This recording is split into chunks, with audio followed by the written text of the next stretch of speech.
చేనేత వస్త్ర ఉత్పత్తికి వినియోగించే చిలవసులు, పట్టు రంగులు, రసాయనాలు, చేనేత వస్త్రాలపై కేంద్ర ప్రభుత్వం విధించిన జీఎస్టీని తక్షణమే రద్దు చేయాలని తెలంగాణ మాజీ రాజ్యసభ సభ్యులు Sanjeev Kumar all India weavers federation జాతీయ అధ్యక్షులు పప్పు దుర్గా రమేష్ డిమాండ్ చేశారు. కాకినాడ నగరంలో గోదావరి కళాక్షేత్రంలో ఆల్ ఇండియా వీవర్స్ ఫెడరేషన్ జాతీయ కమిటీ ప్రమాణ స్వీకారోత్సవ కార్యక్రమం ఘనంగా నిర్వహించారు.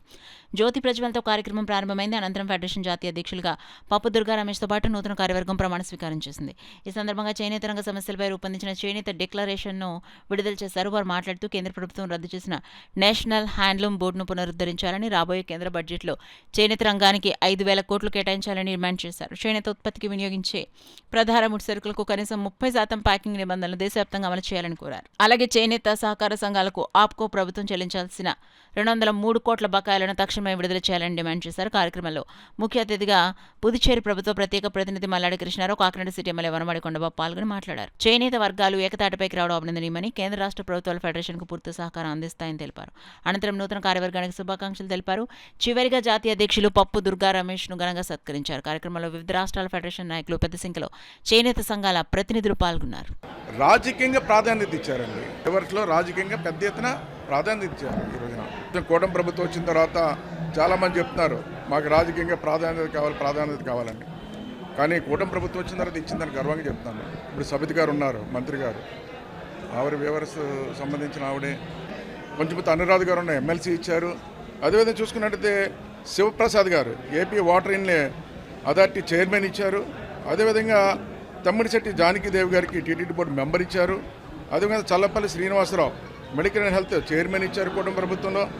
ఆకుల Swamy AP tailor federation chairman కూడా ఇచ్చారు. అంటే ప్రతి కులంలో అనుకుంటారు అందరూ ఒక ఎమ్మెల్యే ఉంటే బాగుంటుంది, ఒక రాజ్యసభ సభ్యులు ఉంటే బాగుంటుంది అని అంటారు.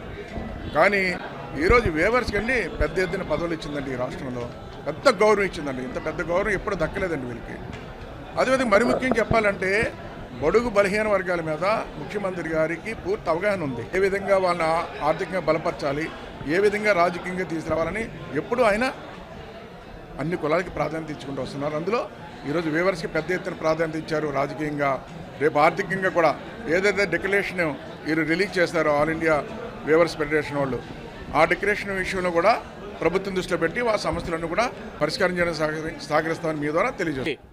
చేనేత సామాజిక వర్గాల సమస్యలన్నింటినీ కూడా మేము కాకినాడ చేనేత డిక్లరేషన్ 2026గా రిలీజ్ చేయడం జరిగింది. ఈ అంశాలపై కేంద్ర రాష్ట్ర ప్రభుత్వాలతో సంప్రదింపుల ద్వారా, ఒత్తిడి ద్వారా, ఉద్యమాల ద్వారా సాధించుకోవడానికి మేమందరం కూడా నూతన కార్యవర్గం పనిచేస్తామని చెప్పి ఈ సందర్భంగా దేశవ్యాప్తంగా వచ్చిన మా సామాజిక వర్గాల ప్రతినిధులందరి తరఫున కూడా ప్రభుత్వాలకు తెలియజేస్తూ ఉన్నాం. అన్ని రాజకీయ పార్టీల్ని అలాగే కేంద్ర రాష్ట్ర ప్రభుత్వాలని మేము ఆల్ ఇండియా వీవర్స్ ఫెడరేషన్ తరఫున విజ్ఞప్తి చేస్తూ ఉన్నాం. ఏ సమస్యలు అయితే ఉన్నాయో ఆ సమస్యల మీద మీరు దృష్టి పెట్టి వెంటనే నెరవేర్చేలాగా మా అందరి యొక్క ఆదరాభిమానాలు చూరగొనే విధంగా మీరు వ్యవహరించాలని, లేని పక్షంలో క్షేత్రస్థాయిలో ఆల్ ఇండియా వీవర్స్ ఫెడరేషన్తో ఉద్యమం చేస్తామని చెప్పి కూడా ఈ సందర్భంగా తెలియజేస్తూ, అలాగే ఏదైతే ఈ యొక్క తెలుగు రాష్ట్రాలతో పాటు 9 రాష్ట్రాల్లో బలంగా ఉన్నటువంటి ఆల్ ఇండియా వీవర్స్ ఫెడరేషన్ ఈ 2 సంవత్సరాల కాల వ్యవధిలో అందరినీ కలుపుకుంటూ ముందుకు వెళ్ళి చేనేత సమస్యలపై పోరాడతామని చెప్పి తెలియజేస్తూ ఈ సమావేశానికి ఇచ్చేసిన మీడియా మిత్రులందరూ కూడా ధన్యవాదాలు. ఆపరేషన్ అయిపోయింది, సక్సెస్ అయింది, ఫైనల్ గా పేషెంట్ చనిపోయాడని చెప్పేసి అనుకునే విధంగానే మనం చూస్తూ ఉన్నాం. కేంద్రంలో కానీ రాష్ట్రాల్లో కానీ బడ్జెట్ ని పెట్టినా కానీ యూటిలైజేషన్ లో చూస్తే చాలా తక్కువగా, ఒక 1000 కోట్లు పెట్టినా యూటిలైజ్ 30%, 40% ఉంటుంది. లాస్ట్ టైంలో వీళ్ళు ఖర్చు పెట్టలేకపోయారు కాబట్టి, ప్రపోజల్ సరిగా లేకపోయాయి కాబట్టి దీన్ని డైవర్ట్ చేసి ఇతరులకి ఇచ్చే పరిస్థితి కనపడుతుంది. దయచేసి మీలో ఒకటిగా ఈ రాష్ట్రాలతోటి మీరు ఇచ్చే రిప్రజెంటేషన్ బాధ్యతగా వేళ చూస్తే ఈ పేపర్ని పట్టుకుని మీరు ఏ రాష్ట్రానికైతే మీరు వెళ్తారో నేను మీతోటి ఒకటిగా, ఒక చేనేత కార్మికుడిగా నేను మీతోటి ఉంటాను.